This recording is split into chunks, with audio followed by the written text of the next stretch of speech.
আসমান সুন্দর জমিন সুন্দর সুন্দরে সুন্দরে পাল্লা জানি না কত সুন্দর তুমি আল্লাহ জানি না কত সুন্দর তুমি আল্লাহ একটু জোরে বলুন না সুবহানাল্লাহ একটু জোরে হবে না নারে তাকবীর নারে তাকবীর দুনিয়া সুন্দর মানুষ সুন্দর আসমান সুন্দর জমিন সুন্দর সুন্দরে সুন্দরে পাল্লা জানি না কত সুন্দর তুমি আল্লাহ জানি না কত সুন্দর তুমি আল্লাহ ঝরনা ছুটে চলে একে বেঁকে পৃথিবীর মাঝে কত ছবি এঁকে জোরে বলুন না সুবহানাল্লাহ ঝরনা ছুটে চলে একে বেঁকে পৃথিবীর মাঝে কত ছবি এঁকে নদীর কলতানে সাগরের গর্জনে ঢেউে ঢেউে দেয় পাল্লা জানি না কত সুন্দর তুমি আল্লাহ জানি না কত সুন্দর তুমি আল্লাহ লা ইলাহা ইল্লাল্লাহ জোরে জোরে লা জোরে জোরে পড়ে যারা ঘুমাচ্ছে তাদের ডাকতে হবে তো নাকি জোরে জোরে পড়ে বাগানে ফুটে ফুল রাশি রাশি রাতেরই তারা ভরা চাঁদের হাসি একটু জোরে হবে না সুবহানাল্লাহ নারে তাকবীর নারে তাকবীর বাগানে ফুটে ফুল রাশি রাশি রাতেরই তারা ভরা চাঁদের হাসি গুনগুন গানে ডাকে মৌমাছি মধু চাকে ফুলে ফুলে করে হাল্লা জানি না কত সুন্দর তুমি আল্লাহ জানি না কত সুন্দর তুমি আল্লাহ দুনিয়া সুন্দর মানুষ সুন্দর আসমান সুন্দর জমিন সুন্দর সুন্দরে সুন্দরে পাল্লা জানি না কত সুন্দর তুমি আল্লাহ জানি না কত সুন্দর তুমি আল্লাহ লা ইলাহা ইল্লাল্লাহ জোরে জোরে লা ইলাহা ইল্লাল্লাহ মুহাম্মাদুর রাসূলুল্লাহ আল্লাহুম্মা সাল্লি আলা মাশাআল্লাহ জোরে জোরে পড়ে ওয়া আলা আলি সাইয়্যিদিনা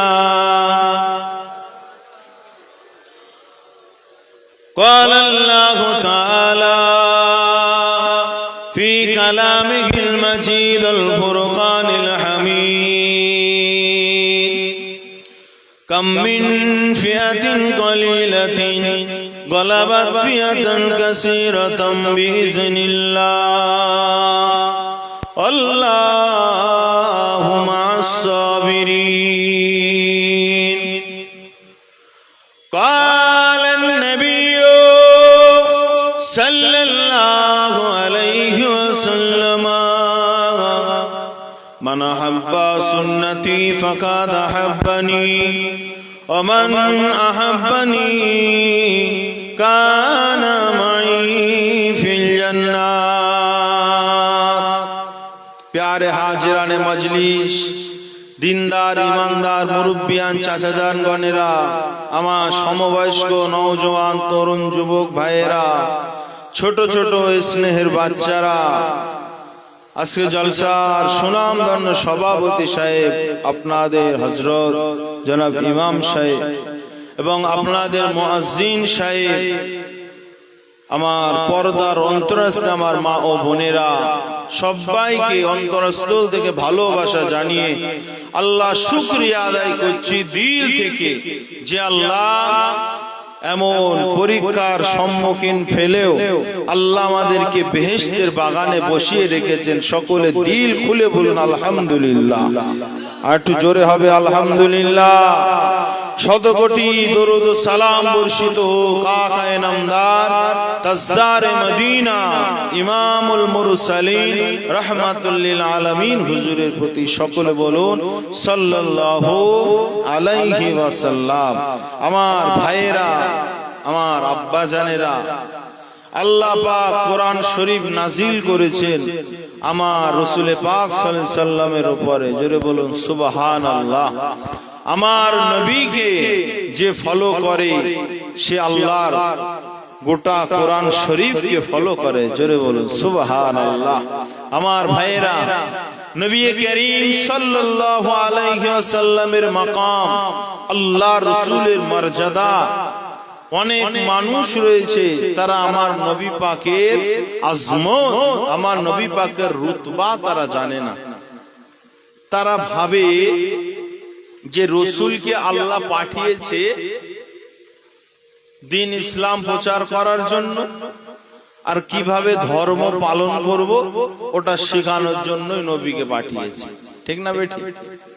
তারা একবারও দিল থেকে তারা বোঝার চেষ্টা করে না যে আল্লাহ এবং নবীর সঙ্গে কেমন সম্পর্ক, একবারও বোঝার চেষ্টা করে না। যদি বোঝার চেষ্টা করত তাহলে কখনোই তারা নবীর শানে কথা বলতে গিয়ে লাগামহীন ভাবে তারা কথা বলতো না। জবানে লাগাম রেখে নবী পাক সাল্লাল্লাহু আলাইহি সাল্লামের আদব বজায় রেখে তারা বলতো। ঠিক না বেটি? আমার ভাইয়েরা, গোটা পৃথিবী মুসলমানেরা আজ লাঞ্ছিত, বঞ্চিত, অপমানিত। ঠিক না বেটি?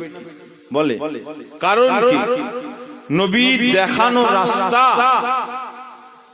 যেটা সাহাবীরা অনুসরণ করেছিল আমরা সেটা করতে পারছি না।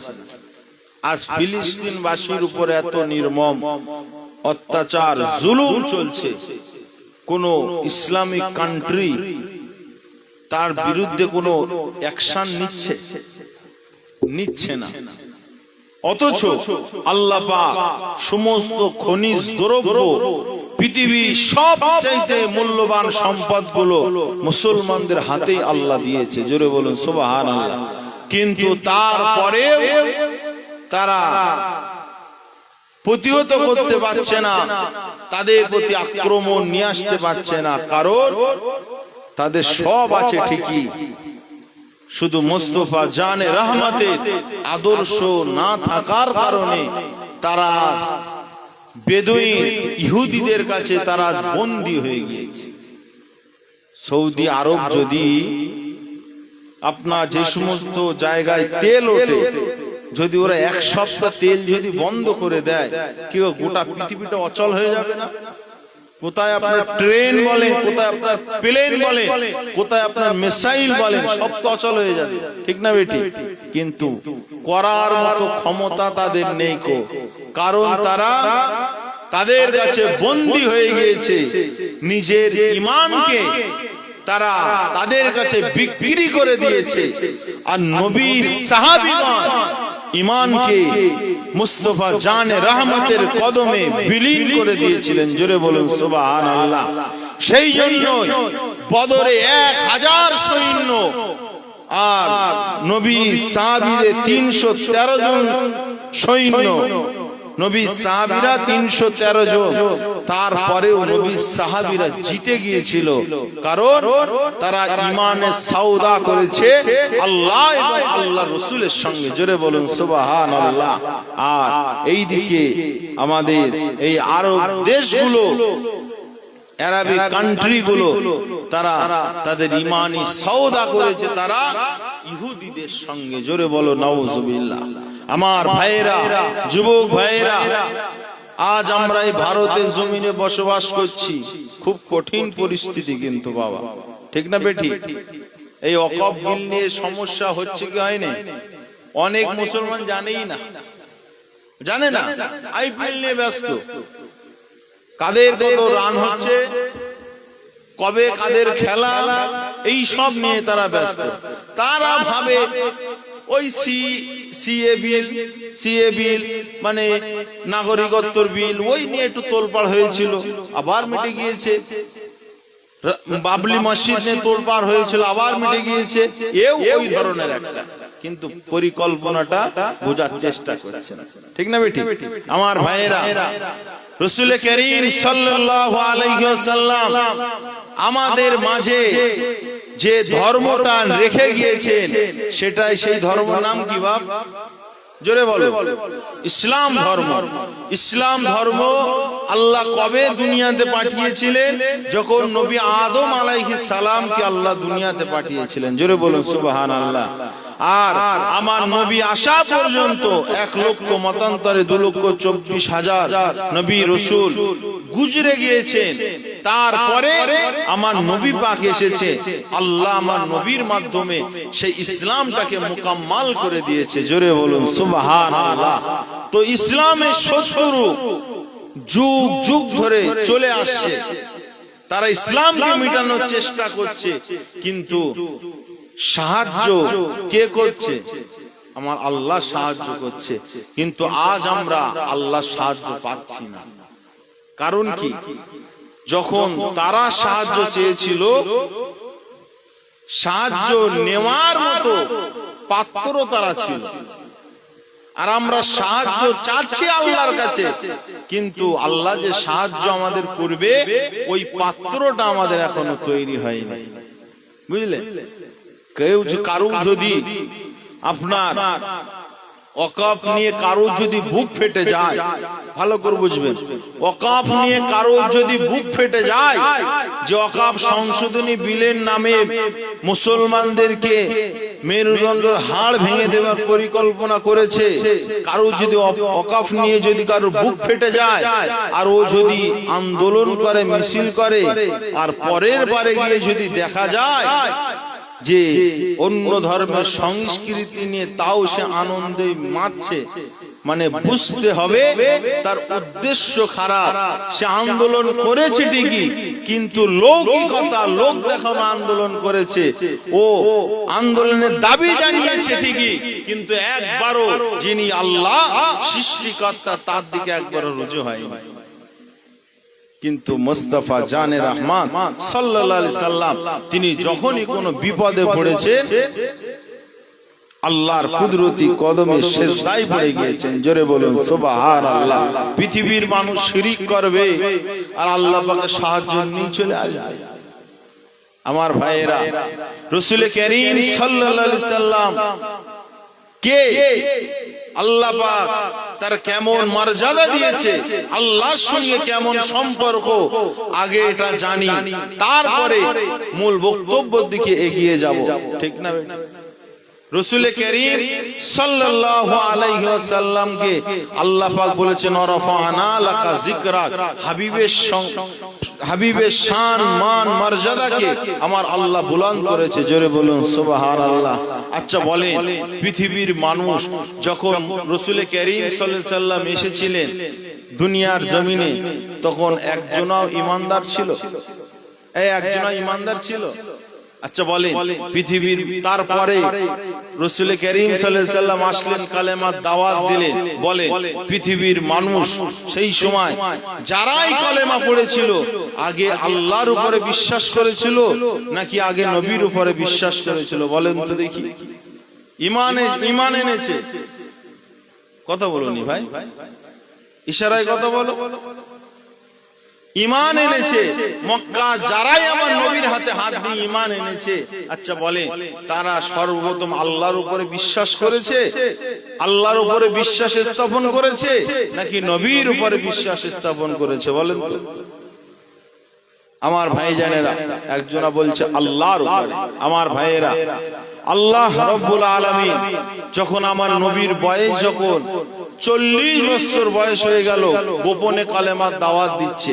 যখন 44-এ এসে পৌঁছালো, আমার আল্লাহ হুকুম করলেন, ওয়া আনজির আশিরাতাকাল আকরাবিন, হাবিব আপনার নিকটস্থ যারা তাদেরকে আমি আল্লাহ আমার ভয় দেখান। জোরে বলুন সুবহানাল্লাহ। মুসলমান ঘরে ছেলে মেয়েরা, আব্বারা, তরুণেরা, আল্লাহ নবী সেই সময় আত্মীয় স্বজনদেরকে ডাক দিলেন, সাফা পাহাড়ের ওখানে ডাক দিলেন। আমার নবী পাক সেই সময় যখন আত্মীয় স্বজনেরা আসলো, আমার নবী তাদেরকে জিজ্ঞাসা করেছিলেন, এ বাবা আমার আত্মীয় স্বজনেরা, আজ আমি মুহাম্মদুর রাসূলুল্লাহ তোমাদেরকে যদি বলি এই সাফা পাহাড়ের পিছনে তোমাদের জানের শত্রু রয়েছে, যখনই সময় পাবে তোমাদের উপরে হামলা করবে, তোমাদেরকে শেষ করে দিবে। এবার আত্মীয়রা তোমরা আমার কথা মেনে নেবে কিনা বলো।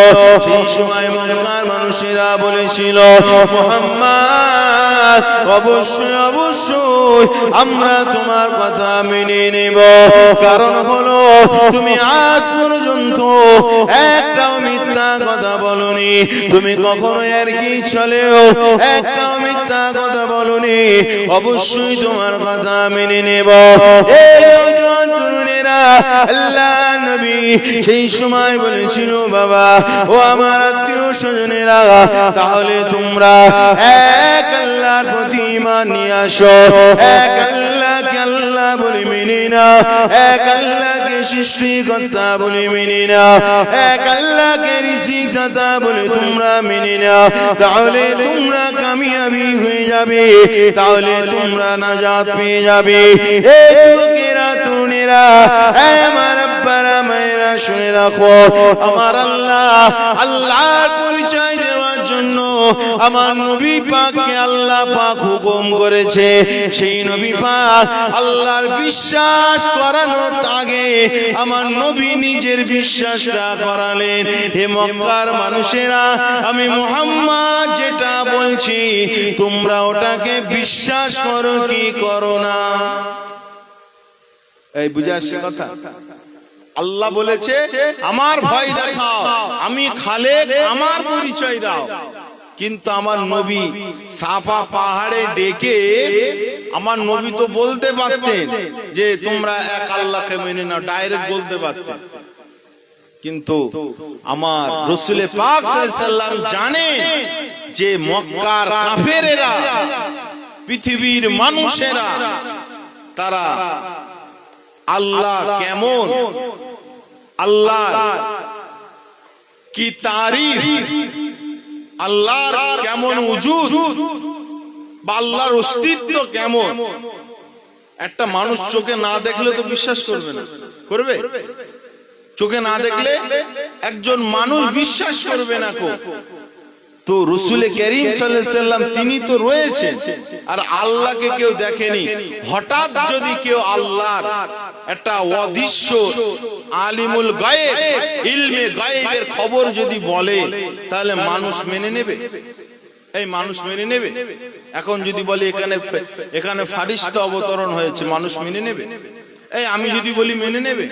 কিন্তু দেখা যাচ্ছে কোন একজন আল্লাহর ওলি বান্দা, পীর বান্দা, বুজুর্গ বান্দা, সে যদি জলসা করতে করতে বলে যে এই জলসায় আল্লাহর ফারিস্তা অবতীর্ণ হয়েছে, কি গো মানুষ মেনে নেবে কি নেবে না? হ্যাঁ, তাহলে মানুষ পীরের কথায় মানছে যে আল্লাহর ফারিস্তা অবতীর্ণ হয়েছে। তো নবী করিম সাল্লাল্লাহু আলাইহি ওয়াসাল্লাম তিনি আগে মক্কার মানুষদের ইজহার করিয়ে নিলেন যে আমি নবী, আমার কথা ওরা আগে মানে কিনা। যদি আমি নবী আমার কথা যদি না মানে, তাহলে আল্লাহর কথা, আল্লাহ তো অনেক বড়, আল্লাহ তো অনেক মহান, লা শারীকা লাহ, তার কোনো শরীক নাই, মক্কার মানুষেরা তাহলে কিভাবে আল্লাহকে মেনে নেবে? আমার নবী আগে নিজের বিশ্বাস চেক করে দেখলেন, যখন দেখলেন না আমার প্রতি বিশ্বাস ঠিক আছে, তখন আল্লাহ পরিচয় দিলেন যে একজন খালেক আছে যিনি আমাকে বানিয়েছেন। জোরে বলুন সুবহানাল্লাহ। ভাই, এটা কোনো শিরকের বিষয় না, এটা হলো তাওহীদ এবং রিসালাতের সঙ্গে সম্পর্ক। জোরে বলুন সুবহানাল্লাহ। আল্লাহর পরিচয় নবী দেবে, আর নবীর কথায় মানুষ আল্লাহকে মেনে নেবে, এটা তাওহীদ এবং রিসালাতের সঙ্গে সম্পর্ক। জোরে বলুন। মুসলমান বাড়ি ছেলে মেয়েরা, আব্বারা, তরুণীরা, এই নবী পাকের প্রেমিকেরা, আল্লাহ নবী যখন 40 বছর বয়স হয়ে গেল, আমার নবী পাক আল্লাহর হুকুমে যখন চলে গেলেন, আল্লাহর ইবাদতে মশগুল হয়ে গেলেন, গারে ঘেরার মধ্যে যখন আমার নবী চলে গেলেন, এই যুবকেরা, তরুণীরা, হযরত জিবরাইল আলাইহিস সালাম আমার নবীর কাছে চলে আসলো। ইকরা বিসমি রাব্বিকাল্লাযী খালাক, হুজুর আপনি এটা পড়ুন। আল্লাহ নবী পড়তে চাইলেন না, আমার নবী বলতে লাগলেন আমি পড়বো এটা, এমন করে প্রশ্ন করতে লাগলেন। যখন জিবরাইল আলাইহিস সালাম তিনবার আমার নবীকে যখন সিনা দিয়ে চাপ দিলেন, আমার নবী পাক পড়ে নিলেন ইকরা বিসমি রাব্বিকাল্লাযী খালাক, খালাকাল ইনসানা মিন আলাক, ইকরা রাব্বুকাল আকরাম। এই যুবকেরা, তরুণীরা, আল্লাহ নবী পড়ে নিলেন, আমার নবী পাক এবার তিনি গারে ঘেরা থেকে বাড়ি ফিরছে। তিনি এমন করে মদিনা মসজিদে, তিনি এমন করে মক্কার জমিনে নবী পাক তিনি সাহাবীদেরকে শোনাতে লেগেছে, এ আমার সাহাবীরা, আল্লাহর পক্ষ থেকে এটা নাযিল হয়েছে। আমার নবী যখন তিলাওয়াত করছিলেন, আবু বকর শুনছিলেন, আলী শুনছিলেন, আমার নবী সাহাবীরা শুনছিলেন। নবী পাকের সাহাবীরা তিনারা ঠিক করতে পারছিলেন না, এই যে আরবি কথাগুলো, এটা দুনিয়ার কোন কবির কথা, এটা কি দুনিয়ার কোন সাহিত্যের কথা, নাকি এটা আসমান থেকে অবতীর্ণ হওয়ার কথা? এই যুবকেরা, তরুণেরা, আল্লাহ নবী তিনি যদি বলে দিতেন এটা হলো অমুক কবির কথা, তাহলে আল্লাহ নবী সাহাবীরা মেনে নিত।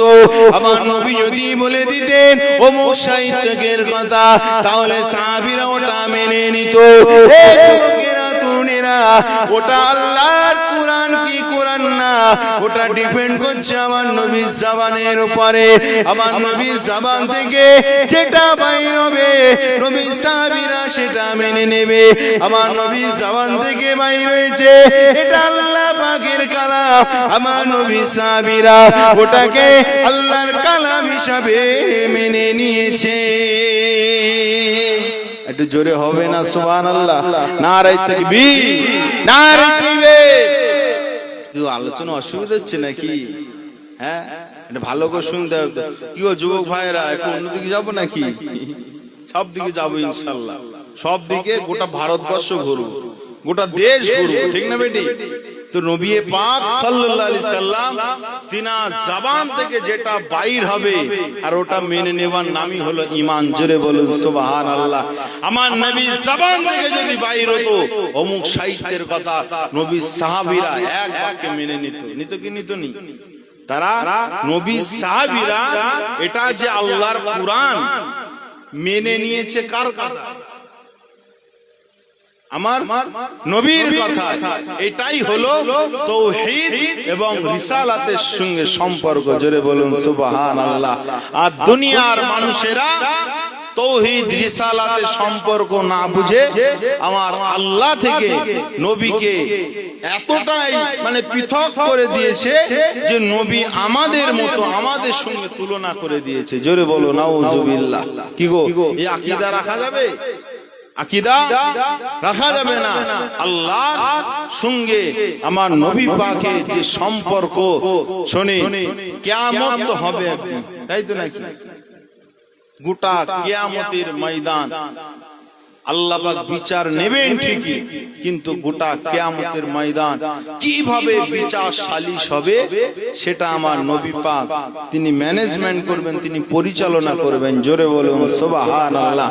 কারণ আমার নবী হলেন, আল্লাহর নবী বললেন আনা আউয়ালু শাফি ওয়া আউয়ালু মুশাফফি, আমি নবী হলাম সর্বপ্রথম শাফাআতকারী, আর আমার আল্লাহ সর্বপ্রথম আমার শাফাআতকে কবুল করে নেবেন। জোরে বলুন সুবহানাল্লাহ। নবী আদম আলাইহিস সালাম থেকে নিয়ে যত নবী রাসূল পৃথিবীর জমিনে এসেছিলেন, সবাই আমার নবীর শাফাআতের মুহতাজ হয়ে থাকবে। জোরে বলুন সুবহানাল্লাহ। আমার নবীর শাফাআতের মুহতাজ হয়ে থাকবে সমস্ত নবী, কারণ আমার নবীর শাফাআত ছাড়া আল্লাহ পাক বিচার চালু করবে না। জোরে বলুন সুবহানাল্লাহ। পৃথিবীর মানুষেরা আমার নবীকে যাই বলুক না কেন, আমার নবীর মর্যাদা শ্রেষ্ঠ মর্যাদার আসন কিয়ামতের ময়দানে আল্লাহ পাক তিনি নিজেই দেখিয়ে দেবেন। জোরে বলুন সুবহানাল্লাহ। মুসলমান ঘরে ছেলে মেয়েরা, আব্বারা, তরুণেরা, এই বিভাগে প্রেমিকেরা, কাল কিয়ামতের ময়দানে আল্লাহ পাক তিনি একাই থাকবেন, আর কেউ থাকবে না। আল্লাহ পাক আইনাল জব্বারুন, আল্লাহ পাক এমন করে এলান করতে লাগবে, আজ কই প্রতাপশালীরা কোথায়, আজ জালেমেরা কোথায়, আজ বড় বড় ক্ষমতাশালীরা কোথায়। কাল কিয়ামতের ময়দানে কেউ থাকবে না। হযরত জিবরাইল আলাইহিস সালামের মৃত্যু হয়ে যাবে, আজরাইল আলাইহিস সালামের মৃত্যু হয়ে যাবে, সবার মৃত্যু হয়ে যাবে, আর কেউ জীবিত থাকবে না। আমার আল্লাহ পাক একাই জীবিত থাকবে। আমার আল্লাহ পাক বলতে লাগবে, লিমানিল মুলকিল ইয়াউম, আজকার রাজত্ব আমার আল্লাহ নিজেই বলতে লাগবে, লিমানিল মুলকিল ইয়াউম, আজকার রাজত্ব।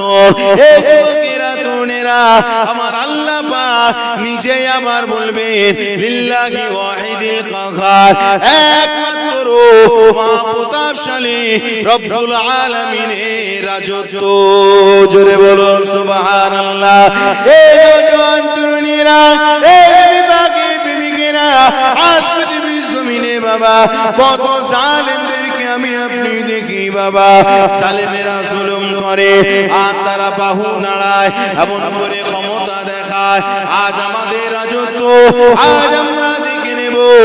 এই যুবকেরা, তরুণেরা, আমাদের সামনে থেকে বাবা এমন করে আমাদের ওয়াকফ সম্পত্তি, এমন করে বিজেপি বাহিনী এমন করে তারা ওয়াকফ সম্পত্তিকে তারা কেড়ে নিল, ওয়াকফ সংশোধনের নাম করে মুসলমানদের হাত থেকে ওয়াকফটাকে কেড়ে নিল।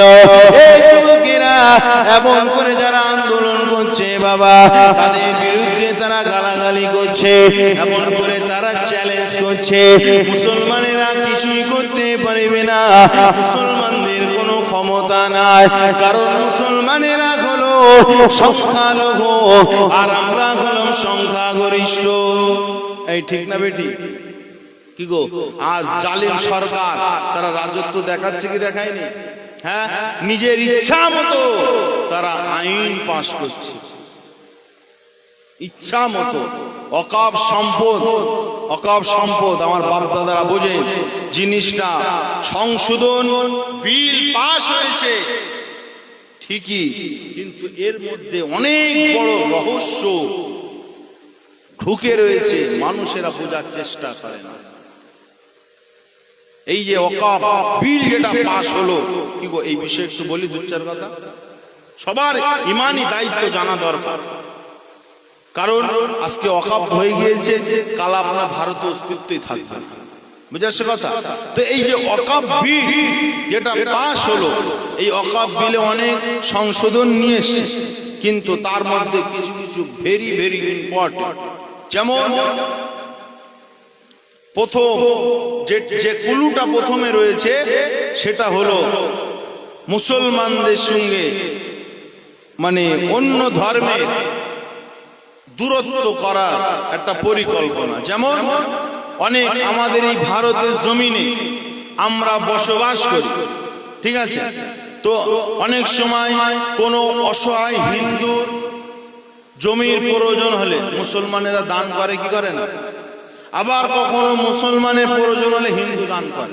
আমরা সোশ্যাল মিডিয়ায় দেখেছি যে একজন মহিলা, একজন বৃদ্ধ মহিলা, ঠিক আছে, সে মুসলমানদের মসজিদের জন্য জমি দান করেছে। এটা সোশ্যাল মিডিয়া দেখেছে, এটা বাস্তব কথা, হাকিকাত কথা। তো সরকার আইন নিয়ে এসেছে যে একজন মানে মুসলিম সে যদি জমি দান করতে চায়, সে তার মিনিমাম 5 বছর মানে প্র্যাকটিক্যাল মুসলিম তাকে হতে হবে। দেখা যাচ্ছে আমি আজকের আমি মুসলমান হয়েছি, কিংবা 1 বছর হয়েছে আমি মুসলমান হয়েছি, এখন মুসলমান হয়েছে 1 বছর হয়েছে, এবারে দেখা যাচ্ছে মুসলমান ভাইদের সঙ্গে মিশে আমার খুব ভালো লেগেছে, আমার একটা জমি রয়েছে, আমি সেটা দান করে দিলাম। এটা 1 বছরে পারবো না, 2 বছরে পারবো না, 5 বছর প্র্যাকটিক্যাল মুসলিম আপনাকে হতে হবে। ঠিক আছে, এর মধ্যে আর কি লুকিয়ে রয়েছে? আর একটা বিষয় লুকিয়ে রয়েছে যে আপনি যখন প্র্যাকটিক্যাল মুসলিম বলে যখন দাবি করবেন, আপনার কাগজটা মুসলমানের নামে অ্যাফিডেভিট হতে হবে। অনেক সময় দেখা যাচ্ছে আমাদের হাতে হাত দিয়ে অনেকে কলেমা পড়েছে, ঠিক আছে, অনেকের হাতে হাত দিয়ে কলেমা পড়েছে, তো সেই সময় অনেকে জিজ্ঞাসা করেছে যে হুজুর আমি তো মুসলমান হলাম, তা জন্ম সার্টিফিকেট, আধার কার্ড, আই কার্ডে নাম চেঞ্জ করা কি অপরিহার্য, মানে করতেই হবে, তা নাহলে কি মুসলমান থাকবো না? আমরা সেই সময় বলে দিয়েছি যে না, কোনো চেঞ্জ করা কিছু প্রয়োজন নেই, তোমার নাম যদি শ্যামল হয় শ্যামলই থাক, তোমার ভারতে তোমার যে নথি কাগজগুলো রয়েছে ওই কাগজগুলোই তোমার নামে থাক, তোমার কোনো চেঞ্জ করতে হবে না, তুমি অন্তর থেকে আল্লাহকে মেনে নিয়েছো, তুমি মুসলমান। কিন্তু সরকারের খাতায় এখন এটা আর মুসলমান বলে গণ্য হবে না। এইবারে কেউ যদি ইসলাম ধর্ম গ্রহণ করে আর সে যদি নাম অ্যাফিডেভিট করতে চায়, নাম যদি পরিবর্তন করতে চায়, আমাদের ভারতে মানে আপনার কোন ফর্ম ফিল আপ করতে গেলে আপনাকে সেখানে লিখতে হয় আপনার রিলিজন কি, আপনার ধর্ম কি, বুঝলেন? এবারে নাম যখন আপনি পরিবর্তন করতে যাবেন তখন কোর্ট থেকে আপনাকে চাপ দেবে, কোর্ট থেকে আপনাকে চাপ দেবে। এবার যে খালিস অন্তর থেকে ইমানের কলমা পড়েছে সে বলবে আমি হচ্ছে কি অন্তর থেকে কলমা পড়েছি, আমার উপরে কেউ জোর করেনি। কিন্তু বিজেপিরা এর বীজখানে কিছু তাদের সম্প্রদায়কে, কিছু বিজেপিরা তাদের সম্প্রদায়ের মধ্যে থেকে কিছু মানুষকে তারা নব মুসলিমের রূপ দেবে, বুঝা শেখাতা, নব মুসলিমের রূপ দেবে, বলবে আমরা কলেমা পড়েছি। কার হাত দিয়ে কলেমা পড়েছি?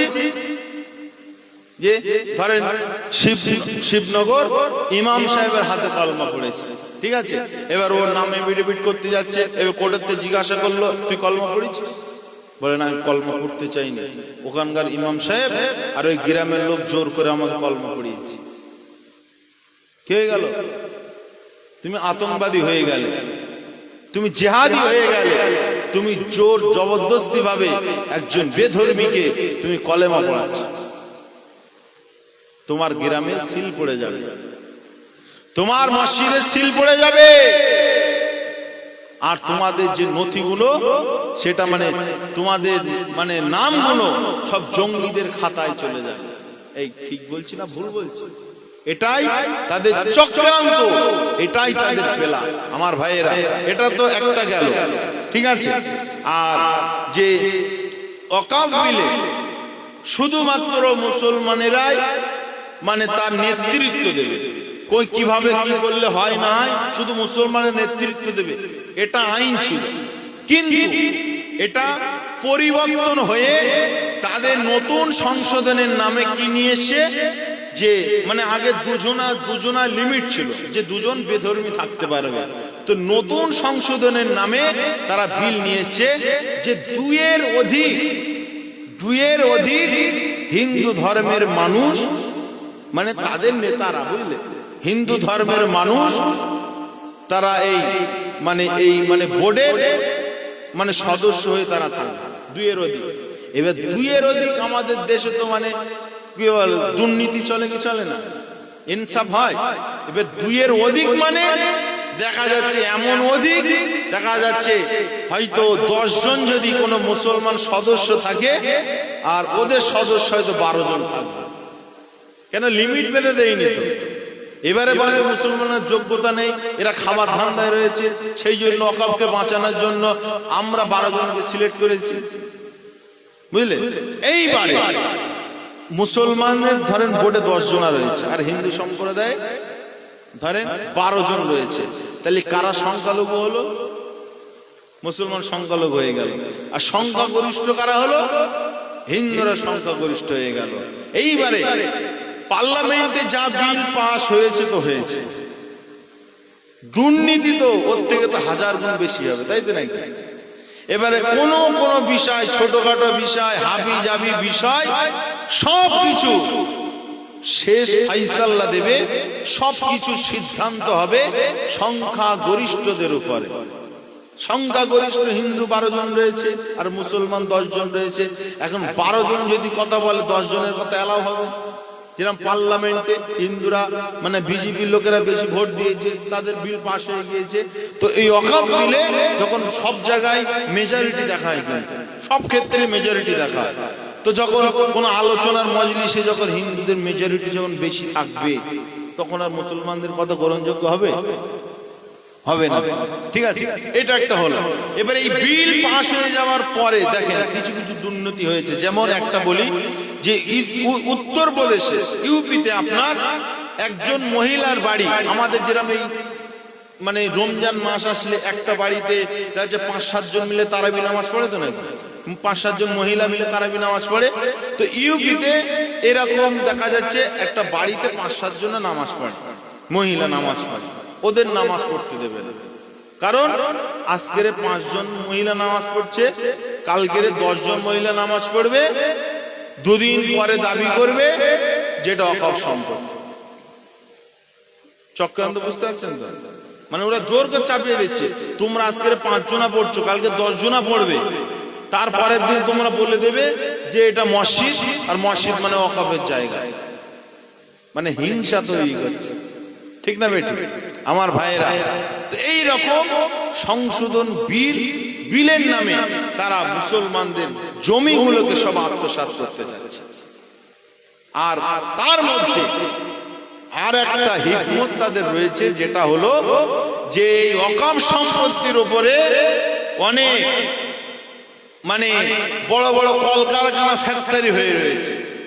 যেমন মোদী সরকারের সব থেকে ক্লোজ লোক হলো মুকেশ আম্বানি, আর মুকেশ আম্বানি যে ফ্ল্যাট রয়েছে, ওই ফ্ল্যাটটা ইয়েতিম বাচ্চাদের নামে জমি যেটা দান করেছিল, ওই জমিটা দখল করে, আর ওই জমির উপরেই মুকেশ আম্বানির ফ্ল্যাট রয়েছে। এখন মুকেশ আম্বানির ফ্ল্যাট যদি না বাঁচানো যায়, আর আইন এমনই জিনিস কোনো না কোনো দিন সত্যটা প্রকাশ পাবে, ঠিক না বেটি? এই ভয়েতে আগে থেকে মুকেশ আম্বানি ফ্ল্যাট কিভাবে বাঁচানো যায়, দিলীপ ঘোষের বাংলোর কিভাবে বাঁচানো যায়, এই রকম ভাবে তাদের বড় বড় কলকারখানার জায়গাগুলো কিভাবে বাঁচানো যায়, ওই বাঁচানোর জন্য তারা এই ওয়াকফ বিলকে তারা সংশোধনের নামে মুসলমানদের হাত থেকে ওরা কেড়ে নিয়েছে। বুঝে আসছে কথা? একটা জিনিস দিয়ে সংশোধন হয় না, একের ভেতরে অনেক রহস্য থাকে, সব কিছু একসঙ্গে নিয়ে তারা বিলটা পাশ করলো। আমার ভাইয়েরা, এই ওয়াকফ বিল পার্লামেন্টে তো পাশ হয়ে গেল, আপনি কি করবেন? আপনি কি করবেন? হ্যাঁ, আপনি ফতোয়া দেন। আচ্ছা বলেন তো, এই যে আগে আগে আগে একরকম ফতোয়া ছিল, বুঝলেন, আগে একরকম ফতোয়া ছিল, আপনি এখন এই বর্তমান পরিস্থিতির উপরে ভিত্তি করে আপনি এখানে বসে বলেন তো, রাজনীতি করা মানে হারাম না হালাল? বলেন তো দেখি, এখন বলেন, বলেন বলেন। তারা তো আমার মসজিদ কেড়ে নিল, 300 বছরের কবরস্থান কেড়ে নিল, বলে কিসের উপরে ভিত্তি করে? রাজনীতির উপরে ভিত্তি করেই কেড়ে নিল। পার্লামেন্টে তারা ভোট দিয়েছে, ওয়াকফের বিরুদ্ধে তারা ভোট দিয়েছে পার্লামেন্টে। আচ্ছা বলে, পার্লামেন্টে তারা ভোট দিয়েছে, আর আমাদের হুজুরেরা যদি বাড়ি বসে বসে ভোট দেয়, কাজ হবে? ক্রিটিসাইজ করছে না, বাড়ি বসে বসে ভোট দিলে কাজ হবে না। পার্লামেন্টে তারা ভোট দিয়েছে, পার্লামেন্টে কিভাবে দিয়েছে? রাজনীতি মানে রাজনৈতিক এই রাজনীতির উপরে তারা ভোটাভুটি করে, রাজনীতির উপরে ভিত্তি করে তারা পার্লামেন্টে গিয়েছে। আর এই পার্লামেন্টে গিয়ে তাদের বিরুদ্ধে আমি যদি ভোট দিতে চাই, তাহলে আমাকে তো রাজনীতির মাঠে নামতে হবে। এই বুঝে আসছে, আমাকে তো তাহলে নামতে হবে, নাকি বাড়ি বসে বসে একদম আল্লাহ হয়ে যাবে? ওই জায়গায় যেতে গেলে আপনাকে অবশ্যই রাজনৈতিক ভাবে লড়ে আপনাকে যেতে হবে, বুঝলেন? ওরা রাজনৈতিক ভাবে আপনার ওরা মাদ্রাসাকে কেড়ে নিচ্ছে, মসজিদকে কেড়ে নিচ্ছে। আর আপনাকে যখন বলছি যে আপনিও পার্লামেন্টে যাবেন, আপনি পার্লামেন্টে গিয়ে ওদের বিরুদ্ধে আপনি ভোট দিবেন, তখন আপনি কি বলছেন? যে রাজনীতি করা হারাম। আর রাজনীতি যদি না করা যায়, আপনি তো পার্লামেন্টে যেতে পারবেন না। আপনি তো পার্লামেন্টে যেতে পারবেন না। রাজনীতি যদি করা হারাম হয়, আপনি তো যেতেই পারবেন না। কেন? যখন আপনি যেতে পারবেন না, তাহলে তখন আপনার মুখে ওয়াকফ সম্পদ কেড়ে নিয়েছে, আপনার মুখে ও আন্দোলন তো শোভা পায় না। আপনি চেষ্টা চালিয়েছেন, আপনি 5 বছর আগে হোক, 10 বছর আগে হোক, আপনি ভারতের পরিস্থিতি বুঝে আপনি চেষ্টা চালিয়েছেন যে না, মুসলমানদের বিরুদ্ধে যদি আইন পাস হয়, সেটা পার্লামেন্টে পাস হবে, আর আমাকে ওই পাস হওয়ার আগে আমাকে পার্লামেন্টে পৌঁছাতে হবে, তারপরে আমাকে ভোট দিতে হবে, পক্ষে হোক বিপক্ষে হোক আমাকে ভোট দিতে হবে। আর আপনি চেষ্টা করেছেন, কিন্তু আপনি সফল হননি। আপনার মুখে আন্দোলন মানায়, কিন্তু ওখানে যাওয়ার সিঁড়িতে যখন কেউ উঠছে আর আপনি তখন ফতোয়া দিলেন ও সিঁড়িতে পা দেওয়া হারাম, আপনার মুখে ওয়াকফ বিলের বিরুদ্ধে আন্দোলন আর মানায় না, আর শোভা পায় না। আর এটা কি হয়? লোক দেখানো ছাড়া কিছুই না। তবে মুসলমানেরা বুঝে গিয়েছে, যারা রাজনীতিকে হারাম বলে ফতোয়া দিয়েছিল, তারা বুঝে গিয়েছে যে রাজনীতি হারাম না হালাল। এটা আর ফতোয়া দিয়ে বোঝাতে হয়নি মানুষকে, তারা অটোমেটিক বুঝে গিয়েছে যে রাজনীতি হারাম না হালাল। ঠিক না বেঠিক? মুসলমান ঘরে ছেলে মেয়ের আব্বারা, তরুণেরা, এই বিভাগের প্রেমিকেরা, আজ আমাদের কাছ থেকে মসজিদ চলে গেল, ওয়াকফ অনেক সম্পদ আমাদের কাছ থেকে চলে গেল। ওয়াকফের নামে অনেক মসজিদ রয়েছে, সম্পদের উপরে অনেক মাদ্রাসা রয়েছে, অনেক কবরস্থান রয়েছে। এই যুবকেরা, তরুণেরা, আজ সেটা ওয়াকফের নামে রেজিস্টারিং হয়ে রয়েছে। কয়েকদিন যাবার পরে আপনার বাড়িতে প্রশাসনের লোক চলে আসবে, আপনার কবরস্থানে প্রশাসনের লোক চলে আসবে। সেখানে এসে আপনাকে বলবে, এই কবরস্থানের দলিল দেখাও, এই মসজিদের দলিল দেখাও, এই মাদ্রাসার দলিল দেখাও। এই যুবক, আল্লাহর কসম করে বলে যায়, আপনি যদি দলিল যদি আপনি না দেখাতে পারে, যতই ওয়াকফের নামে রেকর্ড হয়ে থাকুক না কেন, আপনার ওখানে সিল পড়ে যাবে, আর ওটা ব্যবহার করতে পারবে না। এই বুঝে আসছে? সিল পড়ে যাবে, আর ব্যবহার করতে পারবে না। আপনার গ্রামে যদি কোনো হিন্দু মুসলমান যদি কোনো দান্দা হয়, আল্লাহ না করুক, কোনো যদি দান্দা হয়, একবার যদি ছলে বলে কলে কৌশলে আপনার মসজিদে যদি একবার তালা পড়ে যায়, ওই তালা খুলতে কিয়ামত হয়ে যাবে, মসজিদের তালা আর খুলতে পারবেন না। কারণ তাদের চক্রান্ত কিভাবে মসজিদ বন্ধ করা যায়, বুঝলেন? আর এটা বিজেপির আপনার আজ থেকে নয়,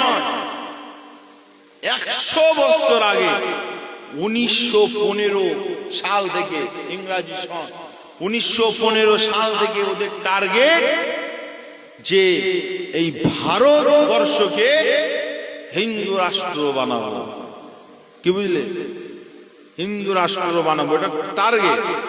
এবার হিন্দু রাষ্ট্র ওরা যে বানাবে 100 বছরের টার্গেট, 1915 থেকে 2015, 100 বছর হলো, কিন্তু পারল না।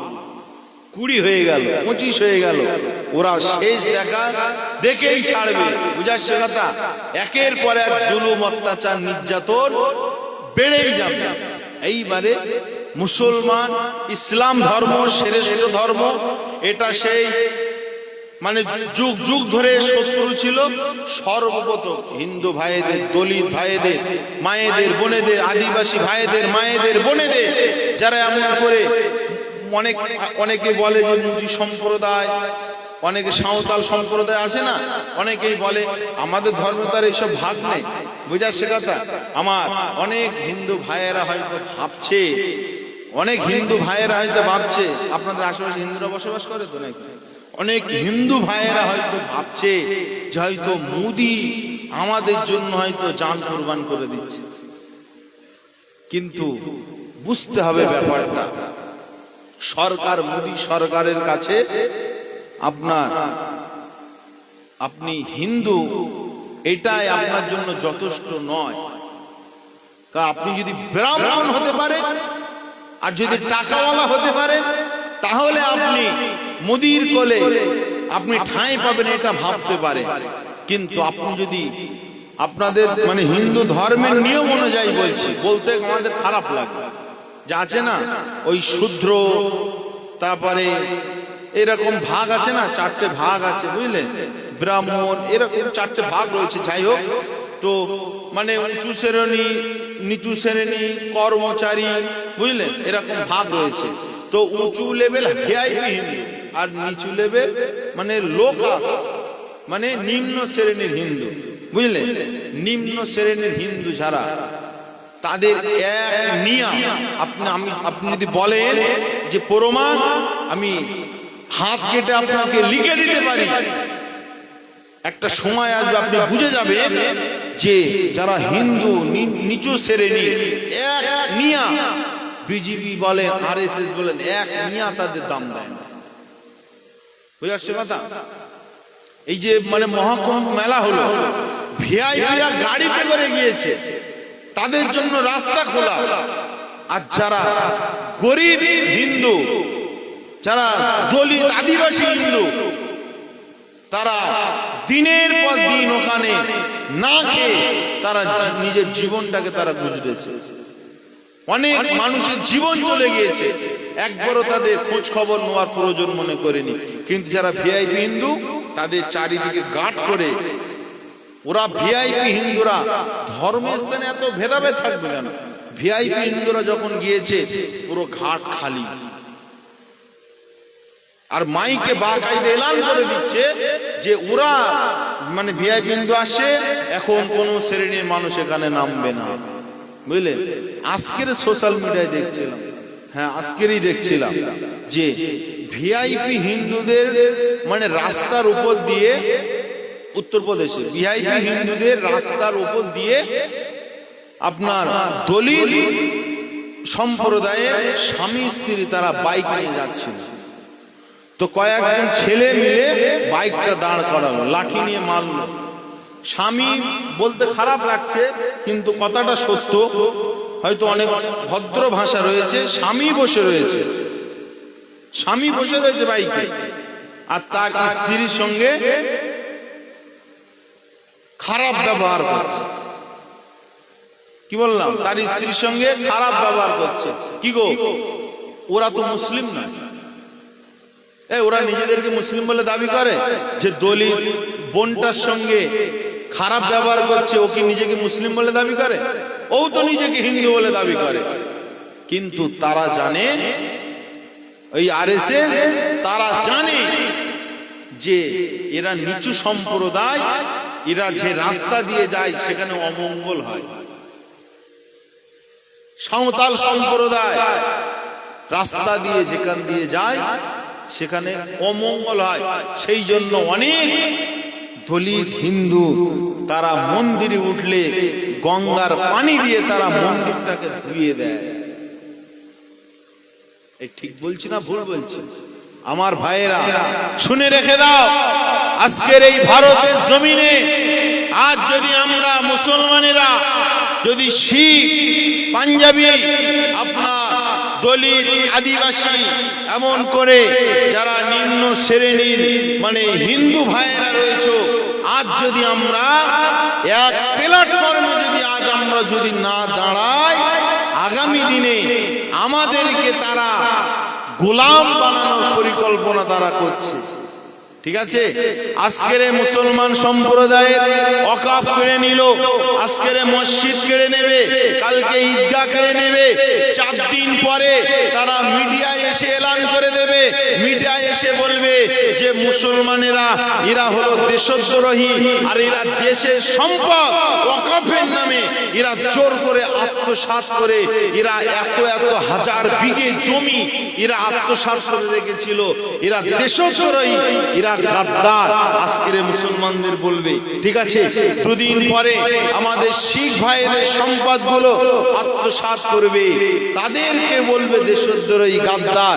এমন করে পাঞ্জাবি, গুজরাটি, এমন করে এই ভারতের জমিনে যত ধর্ম রয়েছে, যত জাতি রয়েছে, সমস্ত জাতির উপরে তারা এক একটা কেলে, এক একটা অভিযোগ তারা দায়ের করবে।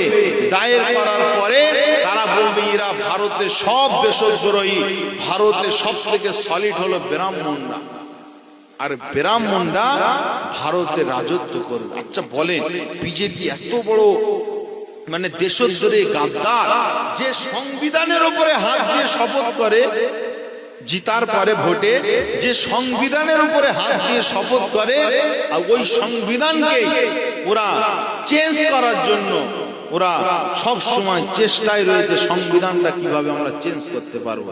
কি গো, এটা সংবিধান দেশের সঙ্গে গাদ্দারি করা হলো কি হলো না? এটা সংবিধানের সঙ্গে আপনার মানে কি বলবো, সংবিধানের সঙ্গে মশকরা করা হলো কি হলো না? সংবিধানকে অপমান করা হলো কি হলো না? দেশদ্রোহী গাদ্দার ওরা আবার বলে আমরা মানে দেশভক্তি, আমরা দেশপ্রেমী। ঠিক না বেটি?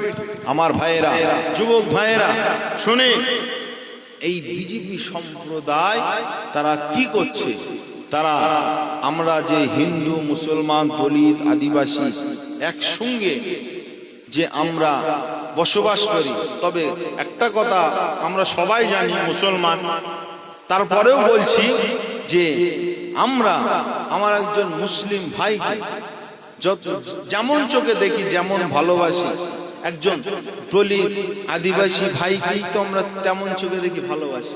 এই ঠিক না বেটি? নাকি ওই উঁচু শ্রেণীর মানে উঁচু শ্রেণীর হিন্দুদের মধ্যে ভালোবাসি, যে ওরা নিকৃষ্ট, মন্দির উঠলে মন্দির নাপাক হয়ে যাবে, রাস্তা দিয়ে অমঙ্গল হবে, ওরা আমাদের পানি পান করতে পারবে না। ব্রাহ্মণদের মানে জুতো জুতো খুলে ওই জুতোয় পানি দিয়েছে, আর নিচু শ্রেণীর হিন্দুদের পানি পান করাচ্ছে। তোরা নিচু যা, কি গো, মুসলমানেরা ভেদাভেদ দেখে? ভেদাভেদ দেখে না। মুসলমান ঘরে ছেলে মেয়ের আব্বারা, তরুণেরা, এই নবী পাকের প্রেমিকেরা আলোচনা করতে গেলে অনেক লম্বা হয়ে যাবে, তবে সার কথা আপনাকে শুনিয়ে দিয়ে যায়।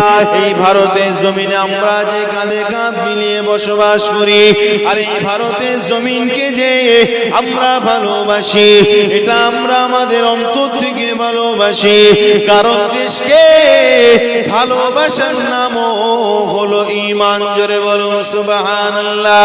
এই যুবকেরা, তরুণেরা, দেশের যদি সরকার যদি ন্যায় পরায়ণ হয়, তাদের বিরুদ্ধে যুদ্ধ করা হারাম, তাদের বিরুদ্ধে পরিকল্পনা করা হারাম না যায়। তবে দেশের নেতা যদি, দেশের সরকার যদি এমন করে বেইনসাফি হয়, এমন করে জালিম হয়, তাদের বিরুদ্ধে যুদ্ধ করা আমাদের জন্য ফরজ। এই যুবকেরা, যেখানে ইনসাফ রয়েছে সেখানে আমরা রয়েছি, যেখানে ইনসাফ নেই আমরা সেখানে নেই। আমরা মুসলমান, আমরা ভয় পাই না। এই তরুণেরা, পৃথিবীর জমিনে আমরা মুসলমান, আজ আমরা ভারতের মধ্যে সংখ্যালঘু হয়ে গিয়েছি বাবা।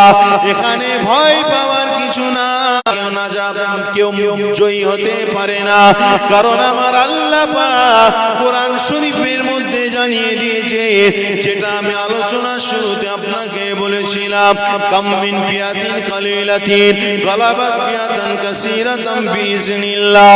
আমার আল্লাহ আমাদেরকে জানিয়ে দিয়েছে, এ মুসলমানেরা শুনে রেখে দাও, আমি আল্লাহ বদরের প্রান্তরে এমন করে সংখ্যা গরিষ্ঠ ছিল, আবু জেহেল আবু লাহাবের দল বলেরা আর মুসলমানেরা 313 জন, তারা ছিল সংখ্যালঘু। আমি আল্লাহ গলাবাত ফিয়াতান কাসীরাতান, আমি আল্লাহ সংখ্যালঘুদেরকে সংখ্যা গরিষ্ঠদের উপরে প্রাধান্য দিয়েছি বাবা বিইজনিল্লাহ। এটা কারোর হুকুমে হয়নি, এটা আমার আল্লাহর হুকুমে হয়েছে। তবে বান্দা শুনে রেখে দাও, আল্লাহুম্মা সাবিরিন, যারা ধৈর্য ধারণ করবে, যারা সবর করবে, আমার আল্লাহ সাহায্য তাদের সঙ্গে থাকবে। আরো জোরে বলুন সুবহানাল্লাহ। এই জননীরা আমার আব্বারা মায়েরা শুনে রেখে দাও, আজকে আমরা আন্দোলন করছি বলে হয়তো অনেকে বলছে কিছুই করতে পারবি না, তোদের কোনো ক্ষমতা নাই। না রে যুবক, শুনে রেখে দাও, দুনিয়ার ম্যান পাওয়ার ইমানদারেরা বিশ্বাসী না, দুনিয়ার এমন করে ম্যান পাওয়ার ইমানদারেরা বিশ্বাসী না, এক আল্লাহ মহান স্রষ্টার উপর ইমানদারেরা বিশ্বাস করে। এই তরুণীরা আমার আব্বারা মায়েরা, এমন করে আমাদের আন্দোলন তো আমাদের অবশ্যই করতে হবে, এটা মুহাম্মদ রাসূলুল্লাহ শিখিয়েছে। তবে আন্দোলনটা ইমানদারের সঙ্গে যদি আন্দোলন করে অবশ্যই আপনি সাকসেস হবেন। জোরে বলুন সুবহানাল্লাহ। আর মুনাফিক গাদ্দারদের সঙ্গে যদি আন্দোলন করেন বাবা, ও আন্দোলনে আপনি সাকসেস হবেন না। সাকসেস হতে গেলে ইমানদার যে ইখলাসের সঙ্গে আন্দোলন করছে তার সঙ্গে আন্দোলন করতে হবে। ইমানদারদের সঙ্গে যদি আন্দোলন করো কি হবে? আল্লাহ পাক জয়ী করে দেবে। জোরে বলুন সুবহানাল্লাহ। মুনাফিকদের সঙ্গে আন্দোলন করলে দিলে নেপাক তৈরি হবে, রিয়া চলে আসবে, লোক দেখানো চলে আসবে যে একবার। তো ভাইয়ের আমার, এই আন্দোলনের মধ্যে অনেক মানুষ তারা আন্দোলন করছে, আল্লাহ সবার আন্দোলনকে কবুল করে নিক, বলুন আল্লাহুম্মা আমিন। আপনি যদি এই আন্দোলন করতে গিয়ে আপনার যদি পয়সা খরচা হয়, আপনার যদি গাড়ি তেল খরচা হয়, খোদার কসম শুনে রেখে দেন, আল্লাহ পাক এটা জিহাদের ময়দানে দানের সওয়াব আল্লাহ আপনাকে দিয়ে দেবে। জোরে বলুন সুবহানাল্লাহ। কিছু বিফলে যাবে না, ইমানদারদের কোনো জিনিস ইমানদারদের বিফলে যাবে না। ভাইয়েরা আমার, আমাদের এই কলকাতার জমিনে একের পর এক সব আন্দোলনে ডাকছে তো নাকি? কি গো, আমাদের যেতে হবে তো নাকি? হ্যাঁ, আমাদের নওশাদ ভাইজান ডেকেছে তো 14 তারিখে। আবার শুনছি আমাদের যিনি পার্লামেন্টে ওয়াকফ বিল যিনি ফেলে দিয়েছিলেন, নাম কি? আসাদউদ্দিন ওয়াইসি, শুনছি তিনি আসবেন, তবে সত্য কিনা সেটা জানি না, শুনছি তিনি আসবে। এবারে এটা হয়তো ওই বিজেপিতে চক্রান্ত হতে পারে, সব জিনিসের মধ্যে চক্রান্ত থাকে, বুঝলেন? মানে শয়তানের চক্রান্ত কেমন জানেন? আল্লাহর একজন ওলি বান্দার একটা ঘটনা রয়েছে, বুঝলেন? নামটা আমি ভুলে যাচ্ছি। তো আল্লাহর ওলি শয়তান এসে বারবার ধোঁকা দিচ্ছে, আল্লাহর সঙ্গে শরীক, বিভিন্ন বিষয়ে শয়তান বারবার আল্লাহর ওলিকে ধোঁকা দিচ্ছে, ঠিক আছে, বেঈমান করার জন্য। তো আল্লাহর ওলি শয়তানের প্রতিটা প্রশ্নের জবাব আল্লাহর ওলি দিয়ে দিচ্ছে, ঠিক আছে।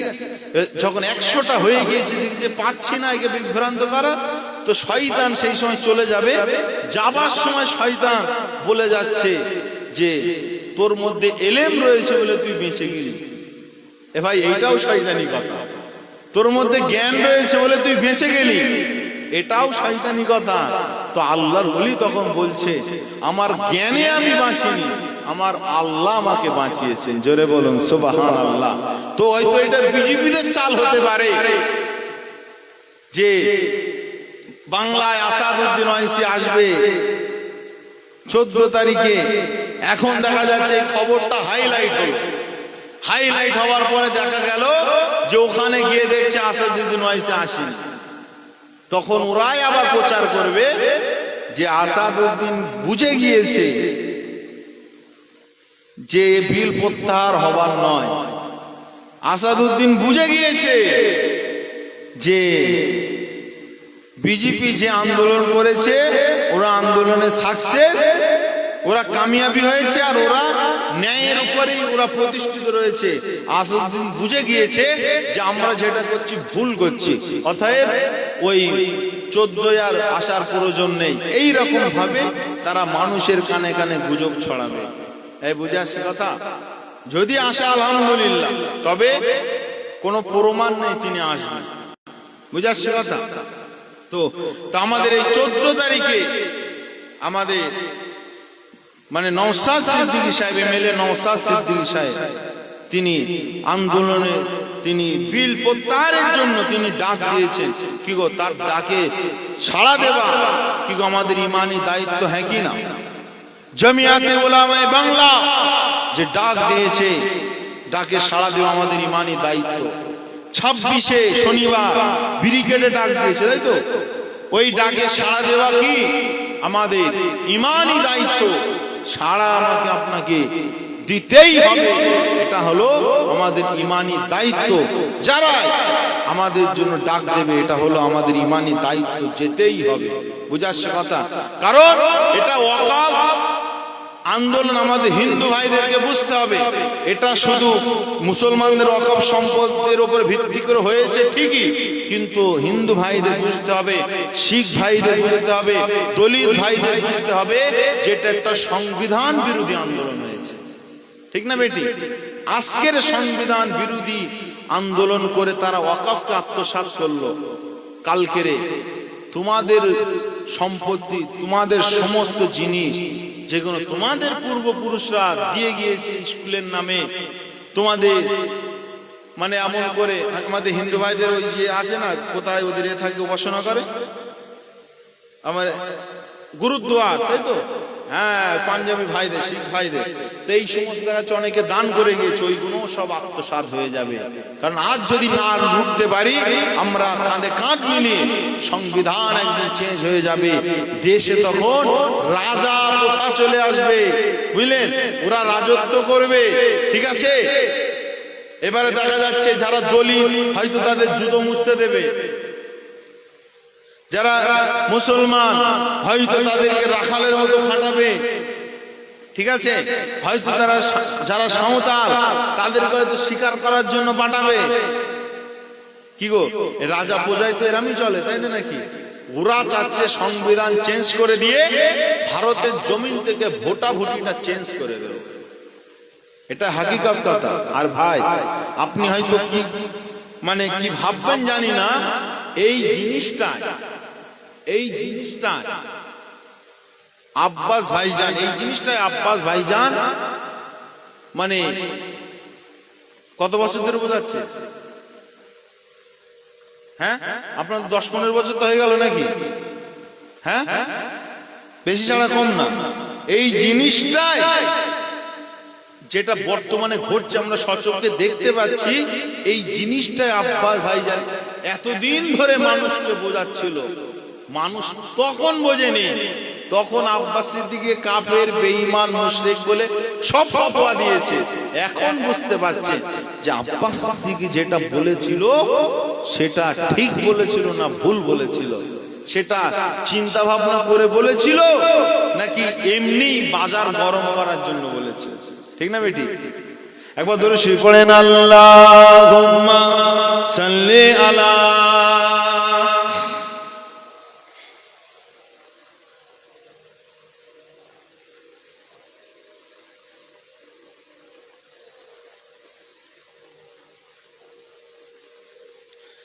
हरा गुंबद जो देखोगे जमाना भूल जाओगे। जोरे बोलो ना सुभान अल्लाह। अगर तैबा को जाओगे तो आना भूल जाओगे। এতক্ষণ না রাগ হচ্ছিল, কি গো নবীর শানের গজল বলছি, নাত বলছি, রাগ হবে নাকি? হ্যাঁ, জোরে জোরে সুবহানাল্লাহ হবে তো নাকি? কি গো যা বলেছি আমি কারোর এমনি খোটা দেওয়ার জন্য, গায়ে লাগানোর জন্য বলেছি? হাকিকত কথা বলেছি। আজকে হয়তো চোখ দিয়ে পানি ঝরছে, একটা দিন আসবে চোখ দিয়ে খুন ঝরবে, চোখ দিয়ে খুন ঝরবে। আপনার স্ত্রীকে আপনি নিয়ে বাপের বাড়ি যাবেন, স্ত্রী জোর করে আপনার স্ত্রীকে গাড়ি থেকে নামিয়ে নেবেন, কিছু করতে পারবেন? আপনার মেয়েকে আপনি নিয়ে যাবেন, আপনার মেয়েকে জোর করে তারা গাড়ি থেকে নামিয়ে তাদের গাড়িতে তুলে নেবে, কিচ্ছু করতে পারবে না। আজকে দলিতদের উপরে করছে, আমরা যদি চুপ থাকি। আজকের মুসলমানদের উপরে করছে, যদি মানে ইসাই ভাইয়েরা, শিখ ভাইয়েরা, পাঞ্জাবি ভাইয়েরা, এমন করে দলিত আদিবাসী ভাইয়েরা, তারা যদি চুপ থাকে একদিন তাদের উপরে পড়বে।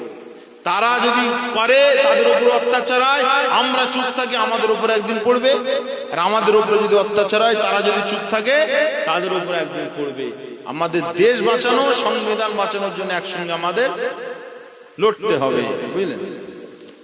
हरा गुंबद जो देखोगे जमाना भूल जाओगे, अगर तैबा को जाओगे तो आना भूल जाओगे। नहीं तेरा ज्यादा चांद तारों अपने रंगत पर,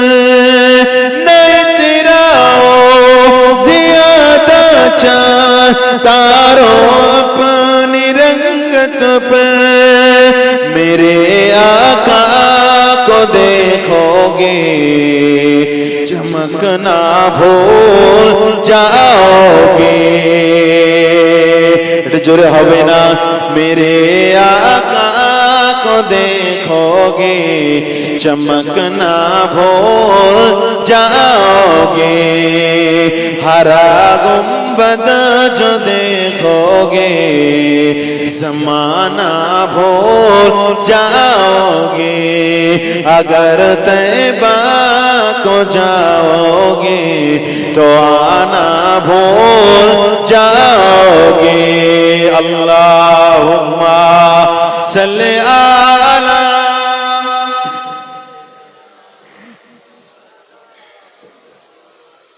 व अला आलि सय्यिदिना।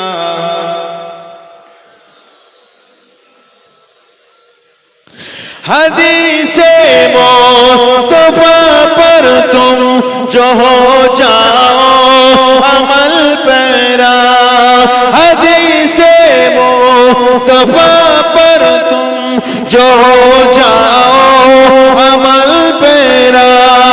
कसम अल्लाह की माँ को सताना भूल जाओगे, कसम अल्लाह की माँ को सताना भूल जाओगे।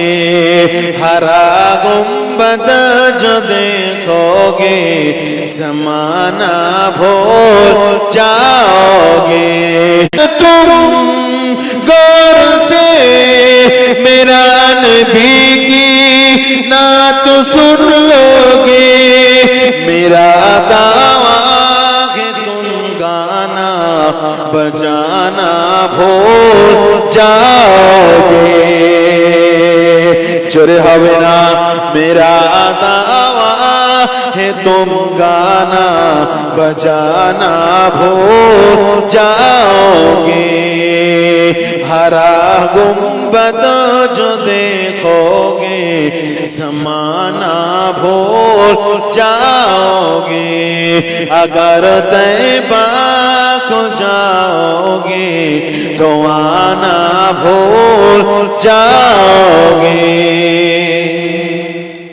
तुम्हारे सामने होगा कभी जब गुंबदे खज़रा, तुम्हारे सामने होगा कभी जब गुंबदे खज़रा।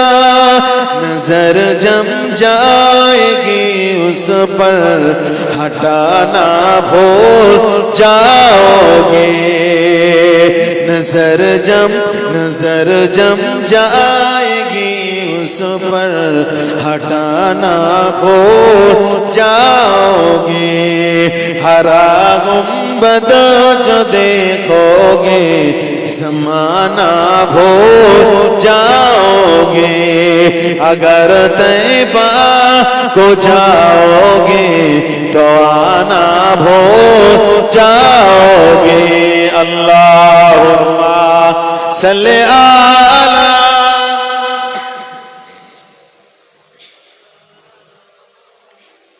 व अला आलि सय्यिदिना। मुसलमान ছেলে মেয়েরা পারা তরুণেরা বিভাগে প্রেমিকেরা আল্লাহ নবী দুনিয়া বাদশা হাবিবুল্লাহ নবী জনাবে মুহাম্মদ রাসূলুল্লাহ যখন বদরের প্রান্তরে কাফের বেঈমানদের 1000 সৈন্য হাজির হয়ে গেল। আল্লাহ নবী সাহাবীদের সংখ্যা 313 জন, কিন্তু থেকে কম বেশি 80 থেকে 82 জন সাহাবী ওই বদরের প্রান্তরে প্রথম এসেছিলেন। এই তরুণীরা, আমার আব্বারা মায়েরা, আমার আল্লাহ তিনি শিক্ষা দিয়েছেন বাবা এমন করে সংখ্যা গরিষ্ঠ হলে জিতে যাবে আর সংখ্যা লঘু হলে ঘেরে যাবে নয়। আমার আল্লাহ পাক এইদিকে বদরের যুদ্ধ, অপর দিকে আমার আল্লাহ ওহদের যুদ্ধকে আমার আল্লাহ নজির করেছেন। জোরে বলুন সুবহানাল্লাহ। এই বদরের যুদ্ধ হয়েছিল আর ওহদের যুদ্ধ হয়েছিল তো নাকি? হ্যাঁ, বদরের যুদ্ধে 313 জন জয়ী হয়ে গিয়েছে। ফারিস মানে কাফেরেরা নাকানি চুবানি খেয়েছে। আর ওহদের যুদ্ধে নবী সাহাবীদের সংখ্যা অনেক গুণ বেশি, কিন্তু তারপরেও পরাস্ত, তারপরেও হার। কারণ কি? আল্লাহ তো সাহাবীদের নবীদের গুনাহ তো আল্লাহ মাফ করে দিয়েছে। সাহাবীরা ভুল করেছিল, আল্লাহ ক্ষমা করে দিয়েছে। শিক্ষণীয় বিষয় আল্লাহ আমাদের জন্য রেখে দিয়েছে। সেই জন্যই বলছি বদরে কম লোক ছিল, ভরসা করেছে আল্লাহর উপরে। যখন বদর জিতে গিয়েছে সাহাবীরা ভাবছে ওহদে তো ওরা ওই সামান্য কজন, আর আমরা হাজার হাজার লক্ষ লক্ষ মানুষ, এমনি তো আমরা জিতে যাব। আল্লাহ থেকে ভরসাটা একটু কমে গিয়েছে। ঠিক বলছি না ভুল বলছি? আল্লাহ থেকে ভরসাটা একটু কমে গিয়েছিল। আল্লাহ শিক্ষা দিয়েছে, দেখ বান্দা তোরা দলে প্রচুর ভারী ঠিকই, কিন্তু আমি আল্লাহ আমি তোদের বানিয়েছি। আমি আল্লাহ আমার উপরে ভরসায় তোদের ত্রুটি হওয়ার কারণে আমি আল্লাহ তোদেরকে হারিয়েছি। আর বদরে ভরসা দৃঢ় মজবুত হওয়ার কারণে আমি আল্লাহ তোদের জিতিয়েছি। জোরে বলুন সুবহানাল্লাহ। কেউ বদরে কথাটা একটু বলি, ছোট করে বলি। আসেন বাপেরা, নওজোয়ান তরুণেরা, যখন কাফেরদের সৈন্য 1000 যখন চলে আসলো, নবী সাহাবীরা যখন এসেছিল, আল্লাহ নবী সাহাবীদের কাছে কোনো অস্ত্র নাই। আমার নবী সাহাবীদের কাছে মাত্র 2-1টা তলোয়ার রয়েছে, আর কোনো অস্ত্র নাই।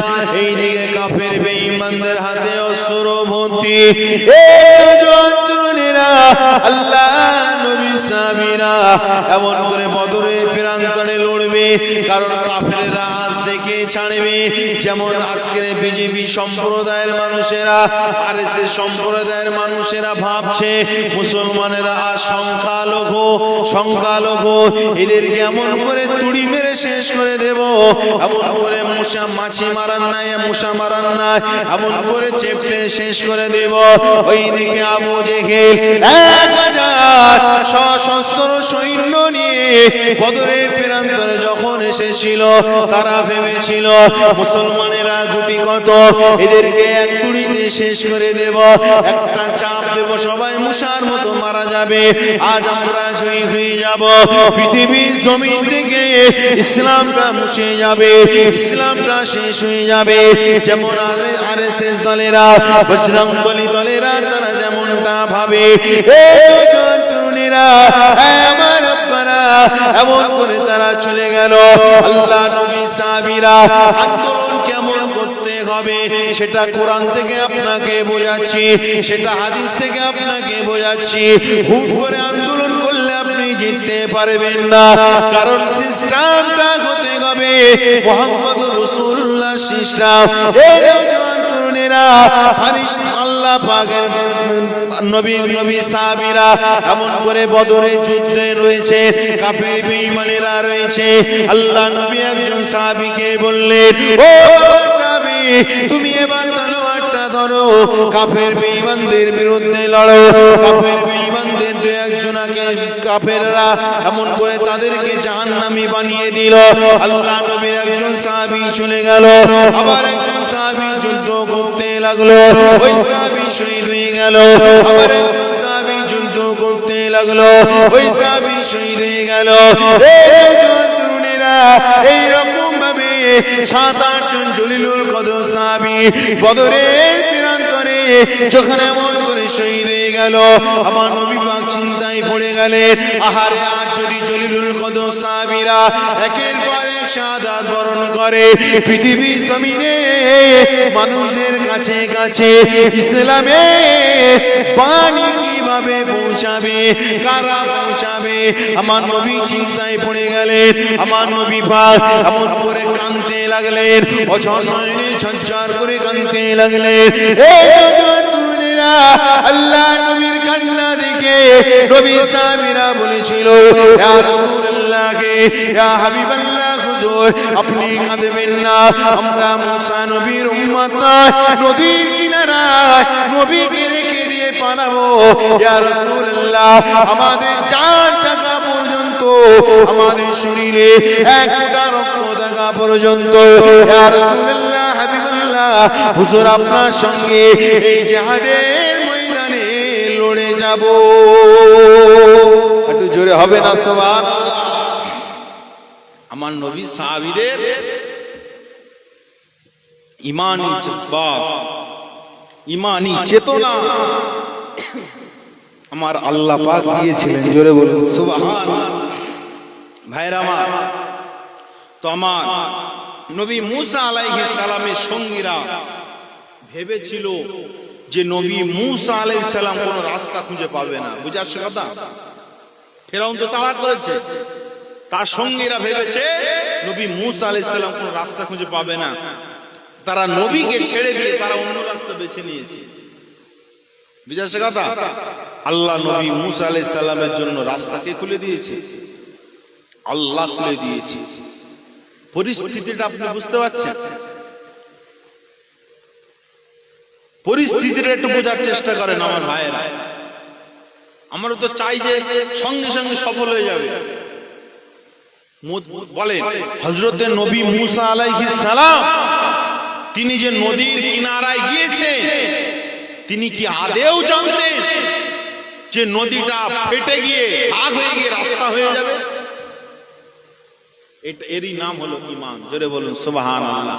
রাস্তা দেখানোর মালিক আল্লাহ, চেষ্টা করার দায়িত্ব আমাদের। নবী মুসা আলাইহিস সালাম একবারও ভাবেনি যে রাস্তা খুলে যাবে, ভেবেছিলেন হয়তো শেষ হয়ে যাব।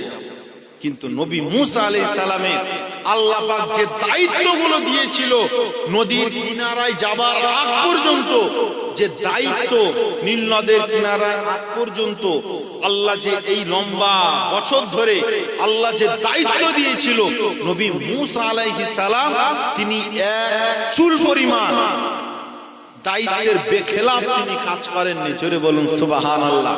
যখন কাজ তিনি বেখেলাফ কোনো কাজ করেননি গো, আল্লাহ পাক তিনি এবার দেখছেন আমার নবী তো সবকিছুই করলো, আমার নবী সবকিছুই করলো, এখন আর আমার নবী কোনো পরিস্থিতি নেই পাল্টা আক্রমণ করা।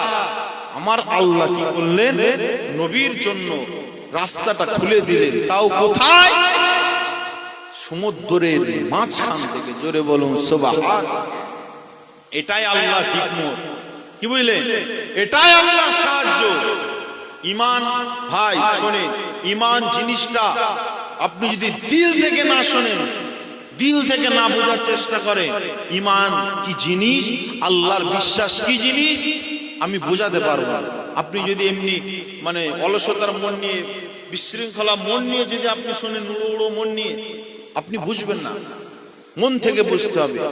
এতটা নবী মুসা আলাইহিস সালাম দায়িত্ব পালন করেছে, নদীর কিনারায় গিয়েছে, কোনো লাইন নেই আর বাঁচা। আল্লাহ তখন দেখছে আর পারবে না, এবারে আল্লাহর সাহায্য বিইজনিল্লাহ, আল্লাহর হুকুমে রাস্তা হয়ে গেল। জোরে বলুন সুবহানাল্লাহ। মুসলমান ঘরের ছেলে মেয়ের আব্বারা তরুণেরা, প্রেমিকেরা, আমার নবী পাক সাল্লাল্লাহু আলাইহি ওয়াসাল্লাম এমন করে যখন সাহাবীরা এক এক করে শহীদ হয়ে যাচ্ছে, আমার নবী চিন্তায় পড়ে গেলেন। সাহাবীরা আমার নবীকে ছাড়লেন না। তরুণেরা, আমার আব্বারা মায়েরা, আল্লাহ নবী সেই সময় কি করেছিলেন বাবা? আল্লাহ পাকে কুদরতি কদমে সিজদায় পড়ে গিয়েছে। ও রব্বি আল্লাহ, আজ আমাদের আর কোনো ক্ষমতা নেই। কাফেরদের হাতে তলোয়ার, তাদের হাতে অস্ত্র। আল্লাহ, ও আল্লাহ, আর যদি আপনি আমাদের সাহায্য না করেন, ইসলামে পানি পৌঁছে দেওয়ার মতো আর কেউ থাকবে না। আমার নবী পাক আল্লাহর কুদরতি কদমে সিজদায় পড়ে গিয়েছিলেন। জোরে বলুন সুবহানাল্লাহ। একটু জোরে হবে না? এই ভাইয়েরা, আমার নবী জিহাদ করছে। এই জিহাদটাই তো আন্দোলন, তাই তো নাকি? ইসলামের হয়ে আমার নবী পাক জিহাদ করছে। সমস্যা হচ্ছে রাস্তা খুঁজে পাইনি, আমার নবী আল্লাহর কুদরতি কদমে সিজদায় পড়েছে। কিন্তু আমাদেরও তো সিজদায় পড়তে হবে, তাই তো নাকি? আন্দোলন করব আলহামদুলিল্লাহ, কিন্তু আল্লাহর কদমে কপালটা দিয়ে আল্লাহকে বলবো, আল্লাহ আন্দোলন করছে, আল্লাহ সফলতার মালিক হলেন আপনি, আল্লাহ আপনি আমাদের সফলতা দান করবেন, এটা বলতে হবে। আর যদি আন্দোলন করতে যাও দাঁড়িয়ে যদি পেশাব করো, আর আন্দোলন শেষ হয়ে গেলে যদি সিগারেট খেতে খেতে বাড়ি আসো, ও আন্দোলন সাকসেস হবে বাবা? এই সাকসেস হবে? যারা দিল থেকে আন্দোলন করে ভাই, তাদের দিলটা কাঁদে, বুঝলে? কত ছেলে আন্দোলন করে একান্ত কান্তে বাড়ি আসে, বিড়ি টানতে টানতে বাড়ি আসে, বুঝলে? আর মানে আনন্দ একদম হাততালি দিতে দিতে বাড়ি আসে। এই ঠিক বলছি না ভুল বলছি? এই আন্দোলন নয় বাবা, এটা লৌকিকতা হয়ে যায়। মুসলমান ঘরের ছেলে মেয়ের আব্বারা তরুণেরা, নবী পাকের প্রেমিকেরা, আমার আপনার নবী দয়ার নবী নূর নবী আল্লাহ দরবারে সিজদায় পড়ে গেলেন।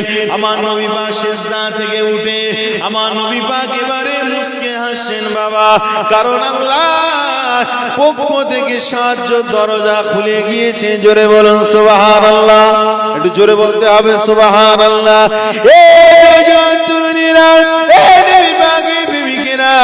আল্লাহ নবী সিজদা থেকে উঠে মুস্কে মুস্কে হাসে।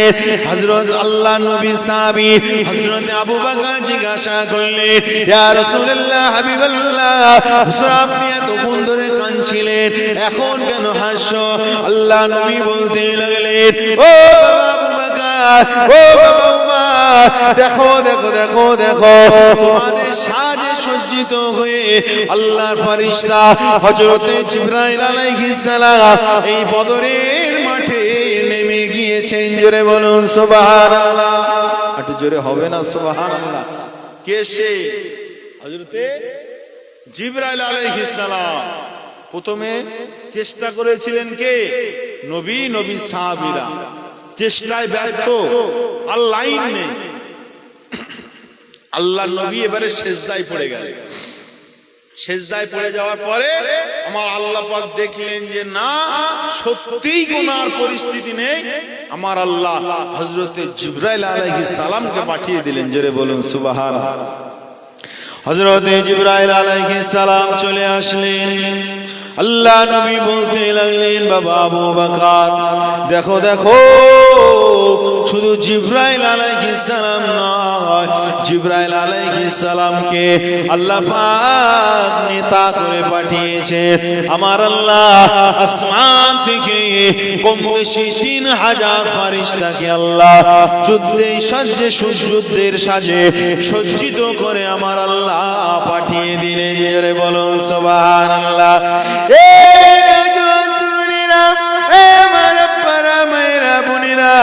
তাদের বিরুদ্ধে মোকাবেলা করার ক্ষমতা ছিল না, আমার আল্লাহ আসমান থেকে ফেরেশতা পাঠিয়ে দিয়েছে। এ যুবকেরা বাপেরা, ওই আল্লাহ তিনি আজও আছে না নাই? এ আছে তো নাকি? ওই আল্লাহ আজও আছে। ফেরাউনকে পানিতে চুবিয়ে মেরেছিল, ওই আল্লাহ আজও আছে।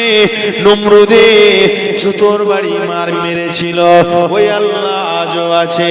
এই যুবকেরা তরুণেরা, আমার আব্বারা মায়েরা শুনে রেখে দাও, আমার আল্লাহ আজও রয়েছে। কিন্তু ইমানদার হয়ে আল্লাহর কাছে চাওয়া চানেওয়ালা ইমানদার পৃথিবীর জমিনে পাওয়া খুব দুষ্কর হয়ে গিয়েছে।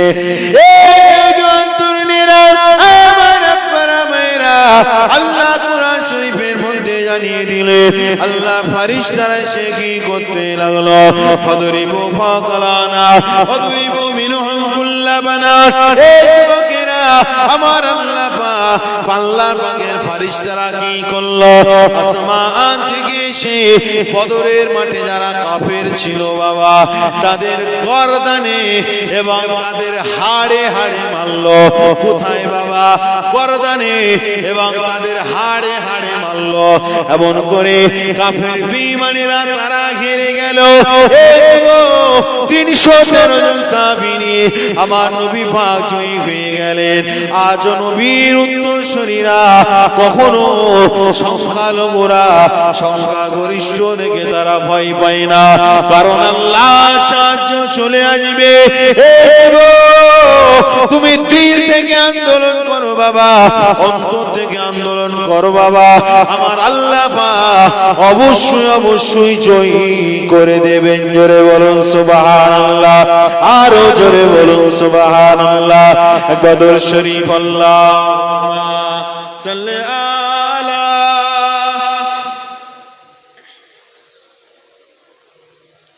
ওয়া আলা আলি সাইয়্যিদিনা। আমার ভাই জানেরা, আলোচনায় কষ্ট পেলেন নাকি? হ্যাঁ, কি খারাপ কথা বললাম, বেকার কথা বললাম? একটু বোঝো বাপ, ফতোয়াবাজি এখন একটু ছাড়ো। কি বলে? ফতোয়াবাজি ছাড়তে হবে, বুঝাচ্ছে কথা। তবে সবচেয়ে দুঃখের বিষয় হলো আমরা মুসলমান এক প্ল্যাটফর্মে আমরা আসছি না, ঠিক না বেটি? এবার ফেরা মাজা কোমর ব্যথা হয়ে গিয়েছে নাকি? হ্যাঁ, যদি হয় তাহলে একটু সরে সরে আসে, না একটু দাঁড়ান, একটু সালাম পড়িয়া নবী সালাম।